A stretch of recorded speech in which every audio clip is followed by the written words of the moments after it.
Hello everybody, Source Codex here, aka Jazz Fusion Guy. And I mentioned in a past video that I had purchased this East Oak smoker oven, but it's a little down too low to the ground for me. I'm 6'4", so I wanted a stand. I did some research and found out to get a nice equipment stand with casters was going to cost me upwards to $300. I decided not to go that route. So I'm building my own stand. Here's the finished top. It's basically 4 2x6s cut 36 inches long. And they are set on this frame that I built here. For the lower shelf, I have the similar size frame. It's 2 pieces 30 inches, 2 pieces 17 inches. It gives you about 18 and a half, 30 by 18 and a half. And then you got these 1x4s, the same as the box. And I need to run to Home Depot and pick up another 8-foot piece to finish the shelf. And the other thing, the main thing support-wise you're going to need is some angle iron. I decided to forego using aluminum and I went ahead and got hardened steel. And these will be the main strength, load-bearing, hold it all together pieces that'll be on each 4 corners, and I will drill them with a drill bit designed for metal, and essentially it's going to fit on this corner and extend down to this bottom shelf here. Now you might be saying, hey, that's some short pieces. But you know, when I add casters and I add this thickness, it's going to raise this smoker oven unit up to what'll be a nice comfortable position for me to work. So, you're going to need an angle iron grinder. First time I ever used one of those, it worked great.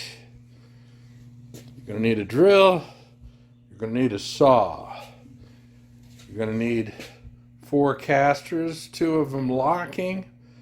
You're going to need some pan head screws to bolt the angle iron into the wood.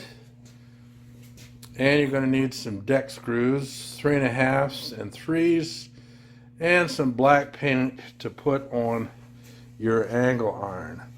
So I went to Lowe's and bought 2 4-inch pieces and cut them in half to get my 2-foot angle irons. And soon I'm going to attach them to the top and to the bottom here, and I'm going to attach the casters. In the corner here, I'm going to put in a probably a 4x4 or a couple 2x4s stacked. That'll be where the casters will be mounted. So that's how she looks for right now. I will come back in with the nearly finished or finished product, and in the description I will go into a little bit more detail on how you want to do it. I made a mistake earlier. I said I bought 2 4-inch angle iron hardened steel. Actually, I bought 2 4-foot angle iron steel which I cut in half. Well, I have finished the bottom shelf, the one that the casters will be attached to underneath. And if I didn't mention earlier in the video as far as tools you might need, I highly recommend you get yourself an orbital sander. That way you can get these nice rounded edges, and just looks a little bit more professional if you've got a few rounded edges here and there. All right, I don't know that I'm going to do any more today because I'm about pooped. So I may line up the angle irons and at least mark them for how I think I need to drill them to attach this bottom shelf to this top.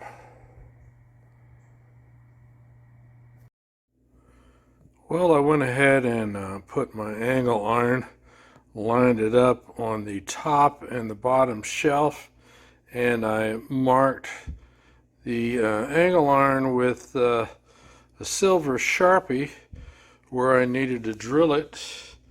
And it's always advisable to put some oil down where you're drilling to keep the heat down and just help.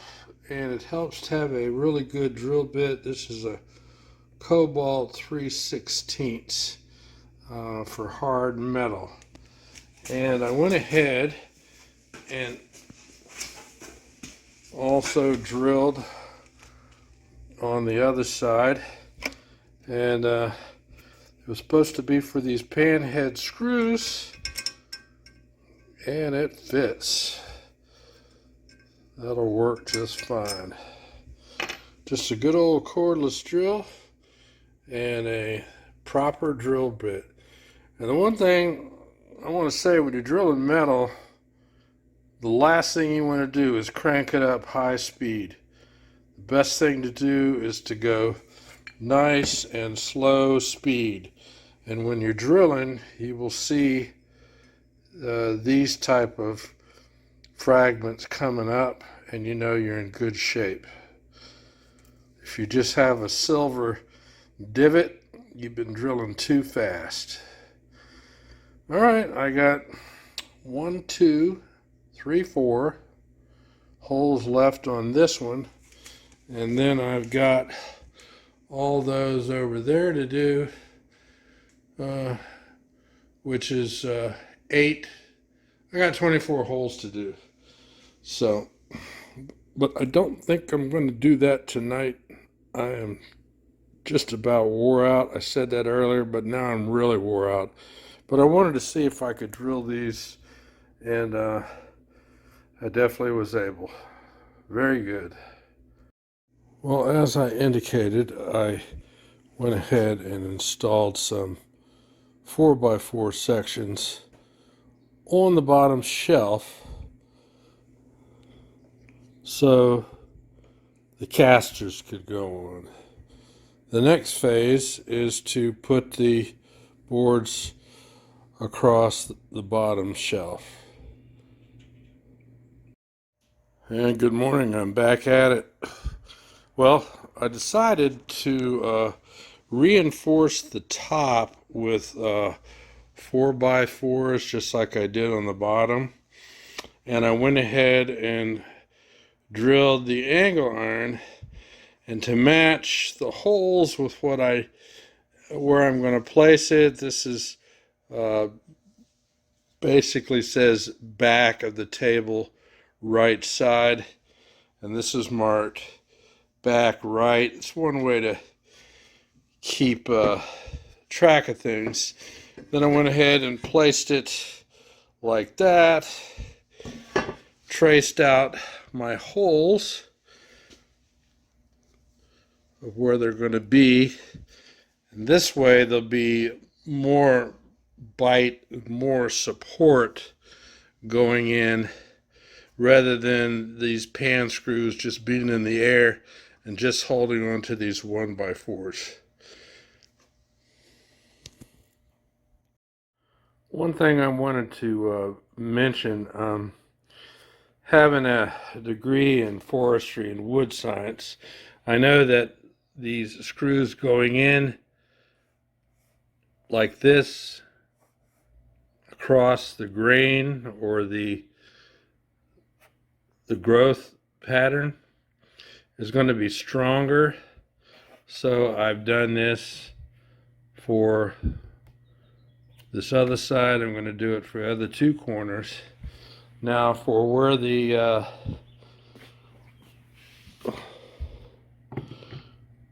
casters are going to go, I flip my 4x4s this way.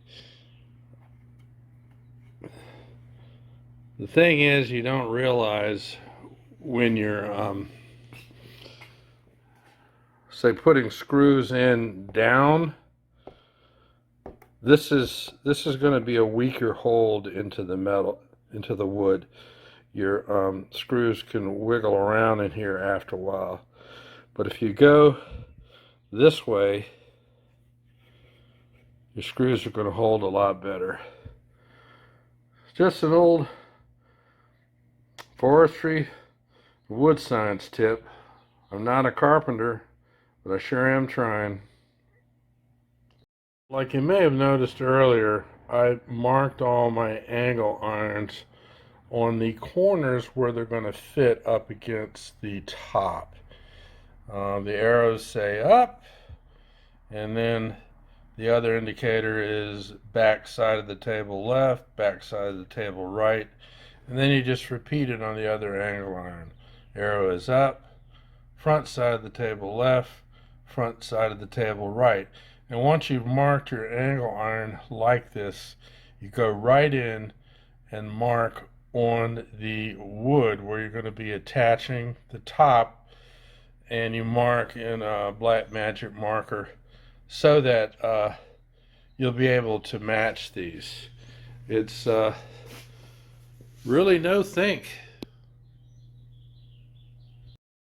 Well, I pre-drilled the holes for the pan head screws, and here we are with two of the legs on, two of the angle irons on, and it looks good,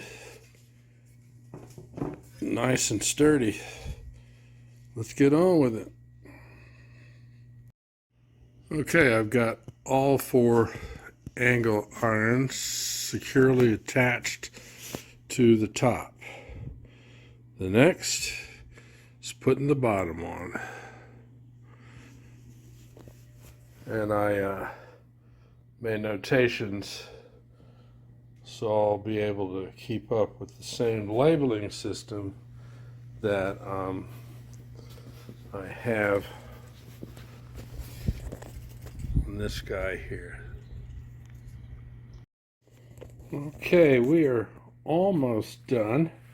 I've got the one side attached, but I still have to do this other side.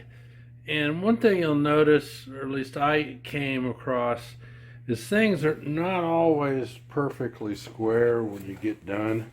And you might have a situation like I'm running into here, where it's not completely flush to the ground. So I've got this bucket of, excuse my finger, I got this bucket of sand here.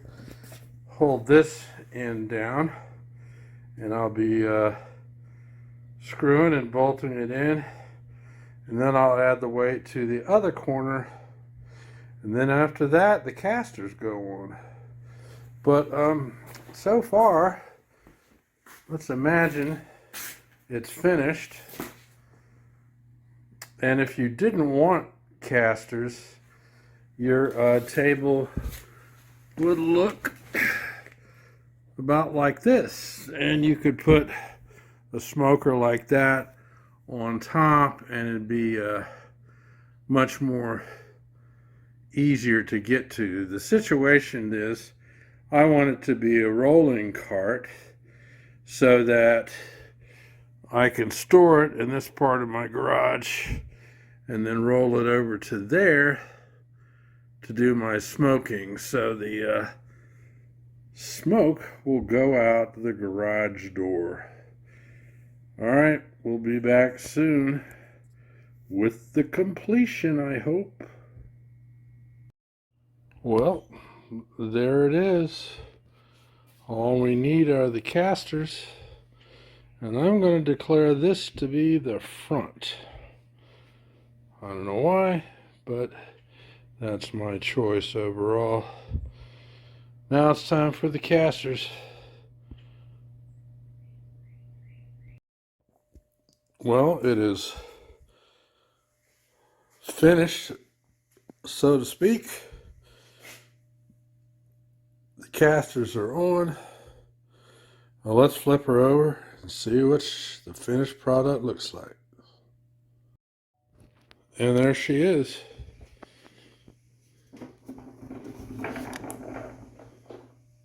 Nice. Rolls really good. Oh, baby. That was a job, but I'm more than tickled with it. Well, there is the finished product. May add a few little whatnots, hooks, and paper towel holder and whatever. This smoker could be slid either way to make room on either side. And the best thing about this is all at a nice height for me. Easy to get to, easy to read the controls. And best thing, hold on. And the best thing about it all is